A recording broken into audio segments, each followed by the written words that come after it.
Ladies and gentlemen, please join me in welcoming Mr. Hamish Taylor.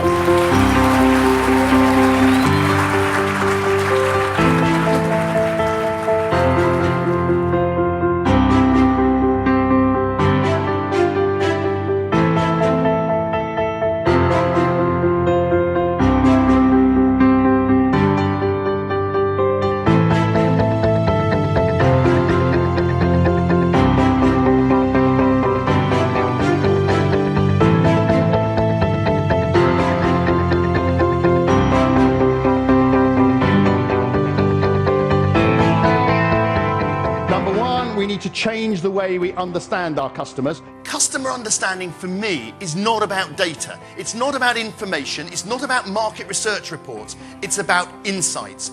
It's about getting some knowledge of the customer's world that nobody else has spotted yet, and using that as the basis for your innovation. So soft insights are the key, guys. Get into the customer's world. Yes, do the data. Yes, do the analysis. Yes, have all the numbers. But also get out there and understand that customer's world. Who's your customer going to be? A primary customer, I guess, is probably going to be the person buying the food or buying the family meal. Who are their customers? The rest of the family. So when we do customer insight on Team Canteen, we're going to need to know about both, aren't we? There's no point in just learning about the person who buys. You've also got to learn about everybody else who might have an influence on that decision. Get out and sell, sell, sell. You've got a great product, you've got a great menu coming along, you've got your volume sorted out. What you don't have is customers yet. That's your most important thing you could do for the next 48 hours. So at the time in your career when you're making the biggest decisions for your company, you're possibly the furthest away you've been from the customer. But the most important thing is, don't go in with an agenda. Go in with a blank sheet of paper. Because if you go in with a blank sheet of paper, you never know what you're going to see. If you go in with an agenda, you've already decided what you're going to see before you went out there to look. If your frame of reference is the way you do things today, or the way other people in your industry do things, that's fine, but you're only playing catch-up with other people. If you really want to innovate, you need to bring new stuff into your industry for the first time. And that requires the ability to look outside. Every big breakthrough I've seen came from the ability of people to look outside their current environment to new places. We need some help, because this is a disaster. Who knows about queuing? And I thought, well, Disney. I'd been to Disney in Orlando, and I thought they'd get children to queue. Let's come and have a look. These are the guys who design the interior of luxury sailing boats, sailing yachts in the Mediterranean, okay? For them, this was not about aeroplanes and safety struts and wiring. This was luxury, but in a small space. Let's play. And you can go anywhere. I mean, I use all of these people. They're all people I've worked with, either workshops or I've got them involved in projects I've been working on, because I just believe there's pockets of skill everywhere. The lifeboat people in the UK are fantastic. If you ever want to speed up your processes, go and spend a day with these people. They are just brilliant, because it's not about processes, it's about their whole culture. We've got to launch that lifeboat quickly to save somebody's life. So it's not just processes, it's how they talk to each other, what they say, what they don't say. Everything's built around speed.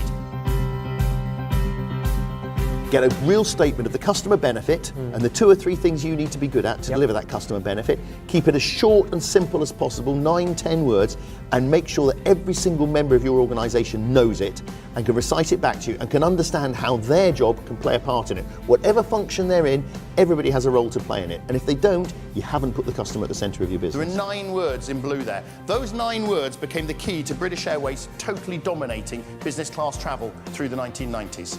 Why? Number 1, because there are only 9 words. There's not a great long strategy, there's not pages of theory, there's 9 words that says that's what we've got to do for our customers. Instead of saying, here's today's product, how do we make it better? You're now saying, arrive ready for business. How else could you do that? It stimulates totally different thinking, and that thinking is grounded in the customer.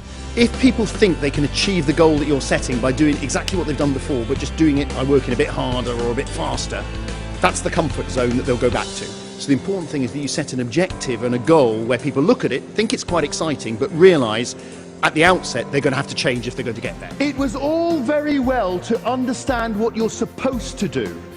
And sometimes the barrier to innovation is not that your staff don't understand. Often they do understand. The issue is you are asking them to do something they have never done before.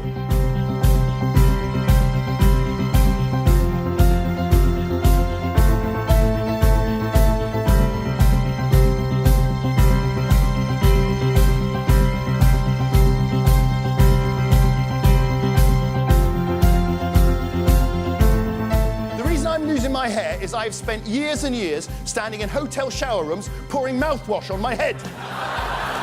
Crazy. Absolutely crazy. And it's one person wide, it keeps moving. Now, you still queue for the same amount of time, and you still have to zigzag up and down 3 times the distance, but what's going on in your head? This queue is moving. And as a result, you can queue for the same amount of time and get less complaints. You like to line yourselves up across here between the 2 cones. So if you like to come to this cone here, this disc rather, yeah, no, just stand beside it, it's fine. That's perfect, lovely. Right, my insights about my customer's world tell me I am now at 77 minutes instead of my 75. I need to get off the stage because I'm in Germany. It is a capital offence to go 2 minutes over your time in Germany. So thank you very much for your time.